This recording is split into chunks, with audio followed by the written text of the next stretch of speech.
আজকে মাটির চুলার মধ্যে রান্না করতে চলে আসলাম। এই যে দেখতে পাচ্ছেন, প্রথমে আমি একটা কড়াইতে আমি তেল দিয়ে দিয়েছি, তেলটা গরম হয়ে গিয়েছে। তারপর আমি কিছুটা রসুন কুচি দিয়ে দিয়েছি। এখানে আমি মাছ ভুনাটা করব, তাই একটু পেঁয়াজটাও বাড়িয়ে দিয়েছি। তো ভালোভাবে পেঁয়াজ আর রসুনগুলো ভাজা ভাজা করে নিয়েছি। কিছুক্ষণ পর্যন্ত ভাজাভাজি করে তারপর এখানে আমি কিছুটা কাঁচামরিচ আমি দিয়ে দিলাম। তারপর হলুদের গুঁড়া দিয়ে দিয়েছি আর মরিচের গুঁড়াটাও দিয়ে দিয়েছি। দিয়ে কিছুক্ষণ পর্যন্ত এটা আমি কষাবো। একটু হালকা পানি দিয়ে দিয়ে আমি এই মশলাটা কষালাম। তারপর যে মাছগুলো আমি ধুয়ে রেখেছি সেই মাছগুলো দিয়ে দিলাম।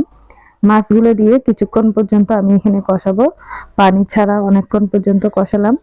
তো ঢাকনাটা দিয়ে কিছুক্ষণ কষানোর পর আমি কিছুক্ষণ পরে টমেটোটাও দিয়ে দিয়েছি। টমেটো দিয়ে আরো কিছুক্ষণ নাড়াচাড়া করে ঢাকনাটা দিয়ে কষিয়েছি। এরপর আমি একটু হালকা ঝোলের জন্য পানিটাও দিয়ে দিলাম। পানিটা দিয়ে তারপর ঢাকনাটা দিয়ে আরো কিছুক্ষণ রান্না করব। এই যে এটা প্রায় হয়ে আসছে, আর উপরের দিক থেকে আমি কিছুটা ধনিয়া পাতাও দিয়ে দিব। তারপর একটু মাছের মশলাটা উপরের দিক থেকে দিয়ে তারপর নামিয়ে গরম গরম পরিবেশন করব।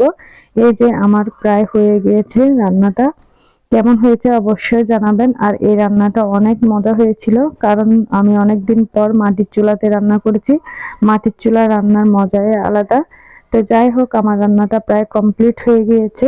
সবার ভালো লাগলে অবশ্যই লাইক, কমেন্ট, শেয়ার করে দিবেন।